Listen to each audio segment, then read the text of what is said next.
Welcome, Seeker, to a space where ancient wisdom meets modern understanding. नमस्ते, मैं doctor Surendra और मेरे साथ हैं डॉक्टर अनगा। हम साथ मिलकर आपके साथ साझा करेंगे कि कैसे आयुर्वेद का प्राचीन नॉलेज और आर्टिफिशियल इंटेलिजेंस मिलकर आपके स्वास्थ्य और जीवन को एक नई दिशा दे सकते हैं। हम आपको अपना ऑडियो पॉडकास्ट दे रहे हैं जिसे आप कहीं भी कभी भी सुन सकते हैं। तो आइए परंपरा और नई तकनीक को जोड़ते हुए अपनी यात्रा की शुरुआत करें।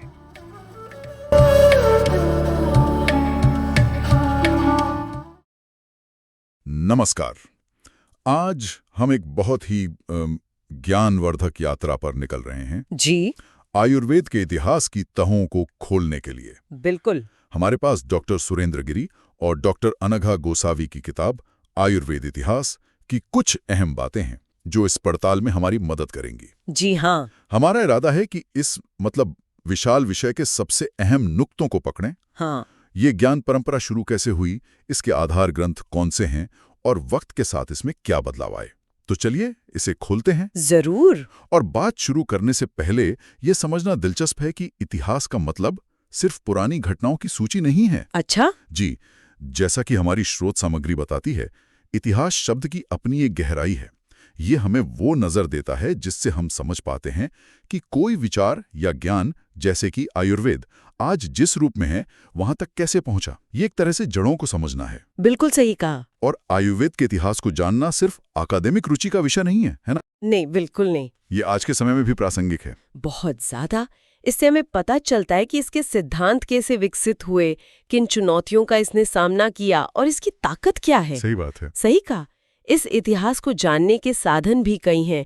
प्राचीन संहिता ग्रंथ हैं, पुरातात्विक खोजें हैं, शिलालेख, हाँ। और यहाँ तक कि लोक परंपराएं भी। ये सब मिलकर हमें अलग अलग दौर की तस्वीर दिखाते हैं। जैसे पूर्व वैदिक काल से लेकर वैदिक काल, फिर संहिताओं का दौर और उसके बाद का संग्रह काल।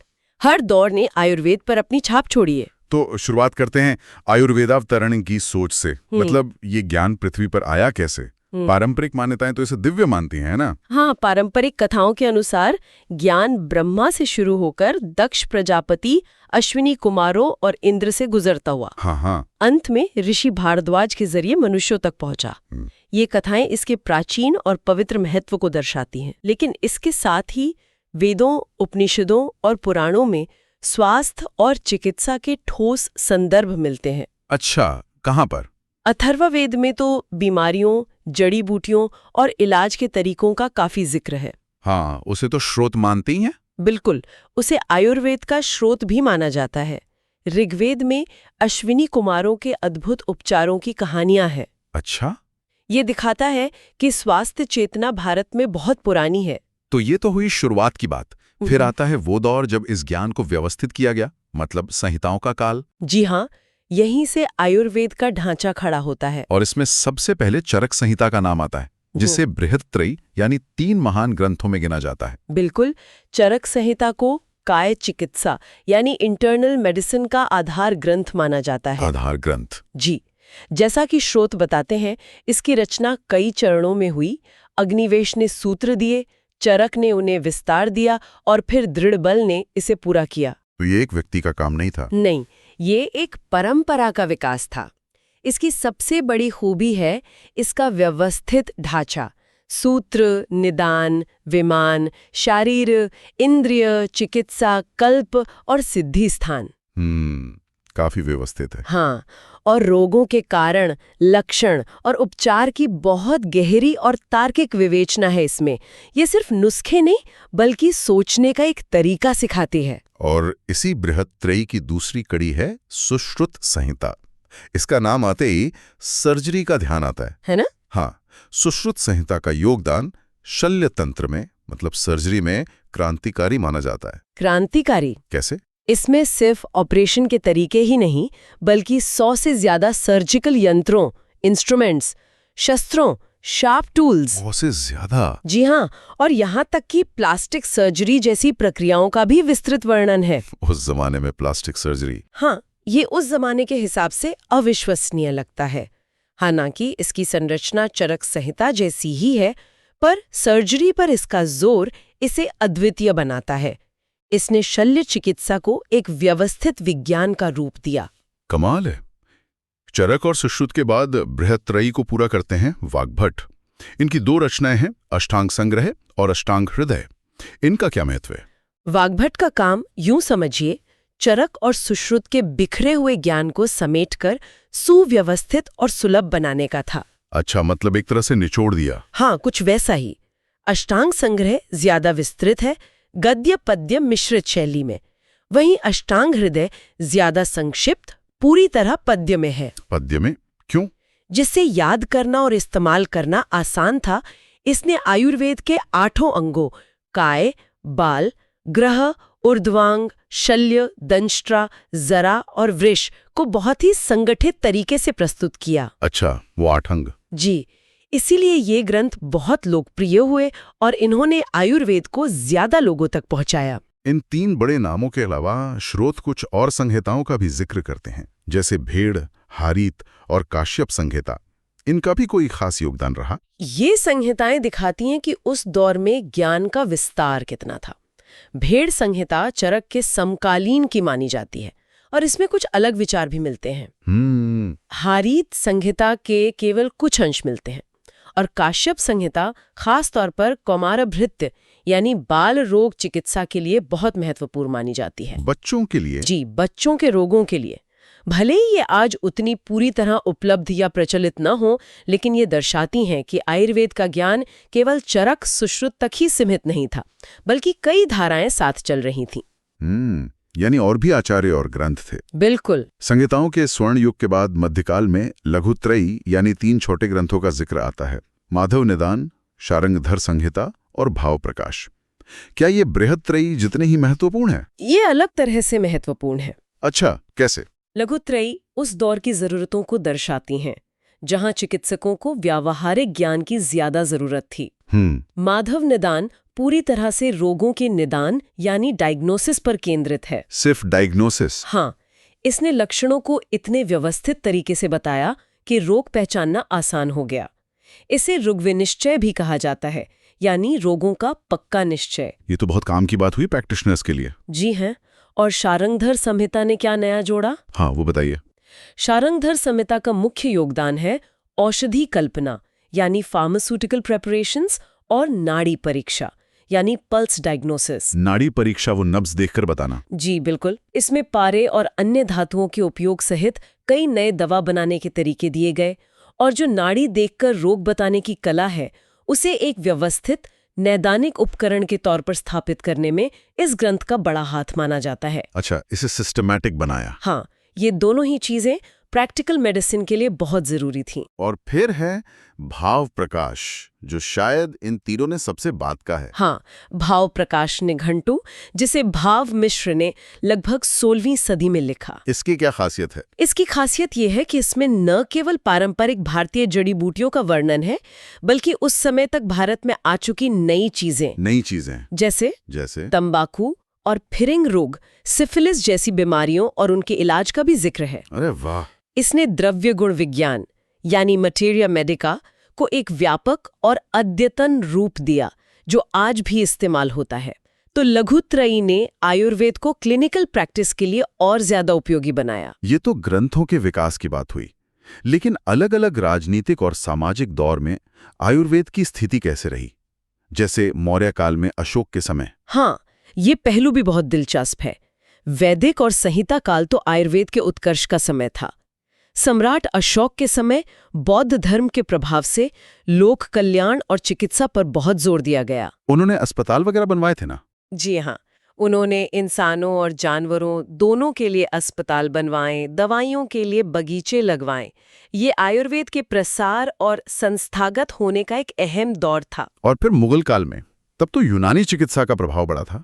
हाँ, यूनानी चिकित्सा को बेशक राजकीय संरक्षण ज्यादा मिला, लेकिन आयुर्वेद भी चलता रहा, पूरी तरह खत्म नहीं हुआ। अच्छा। कुछ मुगल शासकों ने आयुर्वेदिक ग्रंथों का फारसी में अनुवाद भी करवाया। अनुवाद भी हुआ? जी, जिससे ज्ञान का आदान प्रदान हुआ। हाँ, ये जरूर है कि इसे वैसा शाही समर्थन शायद नहीं मिला जैसा पहले था, लेकिन ये आम लोगों के बीच वैद्य परिवारों में जीवित रहा। और ब्रिटिश काल? वो तो जरूर एक बड़ी चुनौती रहा होगा। हाँ, वो आयुर्वेद के लिए एक मुश्किल दौर था। अंग्रेजों ने पश्चिमी चिकित्सा पद्धति को बढ़ावा दिया सही है। और आयुर्वेद को अक्सर अवैज्ञानिक कहकर नजरअंदाज किया गया। सरकारी सहायता बंद हो गई, शिक्षण संस्थान हाशिए पर चले गए। लेकिन आपने कहा था कि इसी चुनौती से पुनर्जागरण भी हुआ। बिल्कुल। दिलचस्प बात यह है कि इसी चुनौती ने आयुर्वेद के पुनर्जागरण की जमीन भी तैयार की। कई विद्वानों और राष्ट्रवादियों ने इसे बचाने और फिर से स्थापित करने का बीड़ा उठाया। इसी संदर्भ में ये जानना भी रोचक है कि जब भारत में आयुर्वेद फल फूल रहा था, हाँ, तब दुनिया के दूसरे हिस्सों में क्या हो रहा था, जैसे मिस्र, ग्रीस, चीन में? बिल्कुल। ये याद रखना जरूरी है कि ज्ञान कहीं भी अकेले विकसित नहीं होता। प्राचीन काल में सभ्यताओं के बीच संपर्क था और विचारों का आदान प्रदान भी होता था। मतलब सब एक दूसरे से सीख रहे थे। संभवतः हाँ। मिस्र की चिकित्सा, ग्रीस की हिप्पोक्रेटिक मेडिसिन, चीन की पारंपरिक चिकित्सा, ये सब अपनी अपनी तरह से विकसित हो रही थी और संभवतः एक दूसरे को प्रभावित भी कर रही थी। स्रोत सामग्री में एक बहुत ही अनोखी बात का जिक्र है, वृक्ष आयुर्वेद, हस्ती आयुर्वेद और अश्व आयुर्वेद। हाँ, यानी पेड़ों, हाथियों और घोड़ों का आयुर्वेद। ये क्या है? हाँ, और ये आयुर्वेद की समग्र दृष्टि को दिखाता है ना अनोखी बात। बहुत। स्वास्थ्य और उपचार सिर्फ इंसानों के लिए नहीं थे। वृक्षायुर्वेद में पौधों के रोगों, उनकी देखभाल और उपचार के तरीके बताए गए हैं। पौधों का आयुर्वेद? जी, हस्त्यायुर्वेद हाथियों के इलाज से जुड़ा था। प्राचीन भारत में हाथी सेना और परिवहन के लिए बहुत महत्वपूर्ण थे। हाँ, बिल्कुल। इसलिए उनका स्वास्थ्य जरूरी था। पालकाप्य का हस्त्यायुर्वेद इसी का ग्रंथ है। इसी तरह शालिहोत्र का अश्वशास्त्र घोड़ों की चिकित्सा का प्रमुख ग्रंथ है। घोड़े भी सेना के लिए जरूरी थे? बिल्कुल। ये शाखाएं दिखाती हैं कि आयुर्वेद का दायरा कितना व्यापक था, पूरे जीवन जगत को समेटे हुए। अब आते हैं आधुनिक काल पर। ब्रिटिश राज की चुनौतियों के बीच किन लोगों ने आयुर्वेद को संभालने और आगे बढ़ाने का काम किया? स्रोत कई विद्वानों के नाम लेते हैं। हाँ, और इनका योगदान अविस्मरणीय है। इनमें से कुछ प्रमुख नामों को देखें तो आचार्य गन्नाथ सेन जैसे विद्वानों ने संस्कृत और पश्चिमी चिकित्सा दोनों का ज्ञान मिलाकर आयुर्वेद को आधुनिक भाषा में समझाने की कोशिश की। दोनों को मिलाया? जी। वैद्य यामिनी भूषण राय ने कलकत्ता में अष्टांग आयुर्वेद महाविद्यालय की स्थापना की। शंकरदाजी शास्त्री पड़े ने ग्रंथों के प्रकाशन और आयुर्वेद के प्रचार में बहुत काम किया। आचार्य यादव जी त्रिकम जी का नाम भी बहुत सम्मान से लिया जाता है, खासकर ग्रंथों के संपादन के लिए। बिल्कुल। आचार्य यादव जी त्रिकम जी ने आयुर्वेद की कई मुख्य संहिताओं के प्रामाणिक संस्करण तैयार करने का जो काम किया, वो मील का पत्थर है। उनके बिना हमें सही ग्रंथ नहीं मिलते शायद नहीं। उनके बिना आज हमें शायद ये ग्रंथ उस शुद्ध रूप में मिलते ही नहीं। फिर डॉक्टर पीएम मेहता का जिक्र आता है, जिन्होंने जामनगर में देश के पहले स्नातकोत्तर आयुर्वेद शिक्षण और शोध संस्थान की नींव रखी, जो आज ITRA के रूप में राष्ट्रीय महत्व का संस्थान है। अच्छा, ITRA जामनगर। जी, उन्होंने आयुर्वेद को आधुनिक शिक्षा प्रणाली से जोड़ने का सपना देखा। वैद्य प्रियव्रत शर्मा का भी योगदान महत्वपूर्ण माना जाता है, खासकर द्रव्य गुण विज्ञान में। आचार्य प्रियव्रत शर्मा एक महान शिक्षक और शोधकर्ता थे।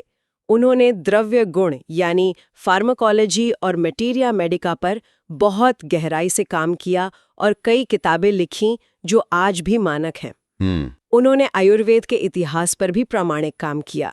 इनके अलावा वैद्य रत्नम PS वॉरियर, कुट्टकल वाले, हाँ, जिन्होंने केरल में कुट्टकल आर्य वैद्यशाला की स्थापना की, जो आज एक विश्व प्रसिद्ध संस्था है।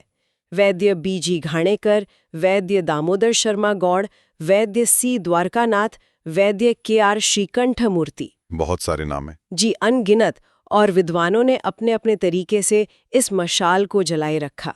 ये सिर्फ कुछ नाम है, पर प्रयास सामूहिक था। और आज हम देखते हैं कि आयुर्वेद भारत से निकलकर दुनिया भर में फैल रहा है। ये वैश्वीकरण कैसे हुआ? पिछले कुछ दशकों में, खासकर पश्चिम में, लोग स्वास्थ्य के प्रति ज्यादा जागरूक हुए हैं। हाँ, ये तो है। आधुनिक चिकित्सा की सीमाओं और साइड इफेक्ट्स को देखते हुए प्राकृतिक और समग्र होलिस्टिक पद्धतियों की ओर रुझान बढ़ा है। योग की तरह? बिल्कुल। योग के साथ साथ आयुर्वेद ने भी लोगों का ध्यान खींचा।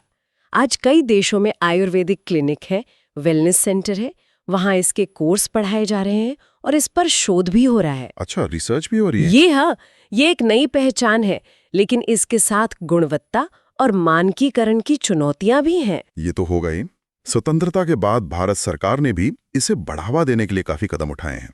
आयुष मंत्रालय, CCIM, NCSIM, CCRAS जैसी संस्थाएं इसी का नतीजा है। हाँ, आजादी के बाद भारत सरकार ने अपनी पारंपरिक चिकित्सा पद्धतियों को राष्ट्रीय स्वास्थ्य प्रणाली का हिस्सा बनाने के लिए नीतियां बनाई। शुरू से ही? धीरे धीरे। पहले ये स्वास्थ्य मंत्रालय के तहत था, फिर एक अलग आयुष मंत्रालय बना, आयुर्वेद, योग, यूनानी, सिद्ध, होम्योपैथी के लिए। आयुष जी। जी। CCIM अब NCISM, national commission for Indian system of medicine, Ayurveda की शिक्षा और प्रैक्टिस को रेगुलेट करती हैं। मतलब नियम बनाती हैं। हाँ, ताकि मानकों को बनाए रखा जा सके। और CCRAS का क्या काम है? CCRAS, central council for research in Ayurvedic sciences, Ayurveda में वैज्ञानिक शोध के लिए समर्पित शीर्ष संस्था है। अच्छा, ये रिसर्च देखती है। जी, ये क्लिनिकल रिसर्च, दवाइयों पर शोध और साहित्यिक शोध, मतलब ग्रंथों का अध्ययन जैसे काम करती हैं, ताकि आयुर्वेद के दावों को वैज्ञानिक आधार मिल सके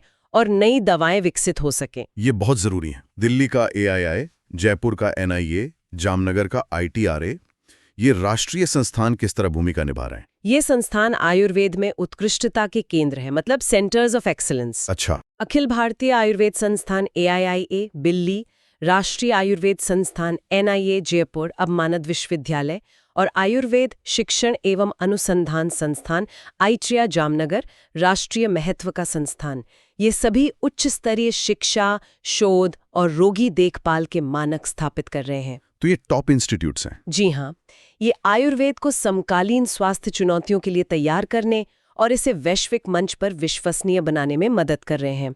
इनके अलावा बनारस हिंदू विश्वविद्यालय BHU का आयुर्वेद संकाय और राष्ट्रीय आयुर्वेद विद्यापीठ RAV दिल्ली का भी महत्वपूर्ण योगदान है। तो ये सब सुनने के बाद ये साफ है कि आयुर्वेद सिर्फ एक प्राचीन चिकित्सा पद्धति नहीं, बल्कि एक जीवित, विकसित होती ज्ञान परंपरा है। बिल्कुल। इसने हजारों साल का सफर तय किया है। जी हाँ। तो इस पूरी चर्चा का निचोड़ क्या है? मतलब what does this all mean? हमने देखा कि कैसे आयुर्वेद की जड़ें प्राचीन मान्यताओं और वैदिक साहित्य में हैं। हाँ। कैसे चरक, सुश्रुत, वाग्भट जैसे आचार्यों ने इसे संहिताओं में बांधा, फिर लघुत्रयी ने इसे व्यावहारिक रूप दिया। जी। और कैसे ये अलग अलग ऐतिहासिक दौर के थपेड़े सहता हुआ आगे बढ़ा।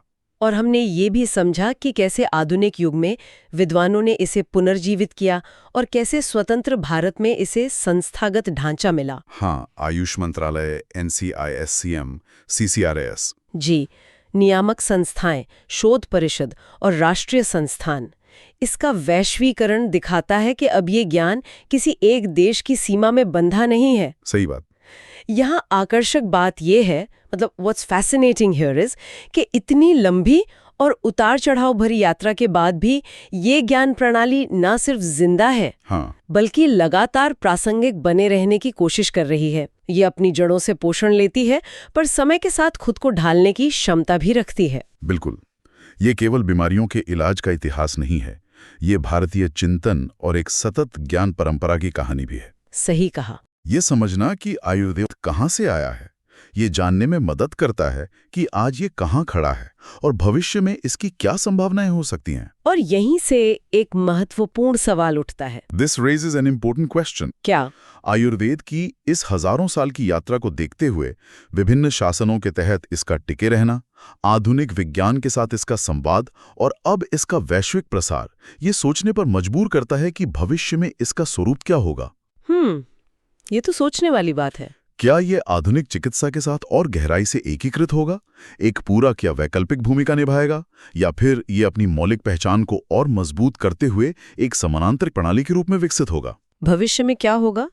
ये वो प्रश्न हैं जिन पर आने वाला समय ही जवाब देगा और जिन पर विचार करना जरूरी है।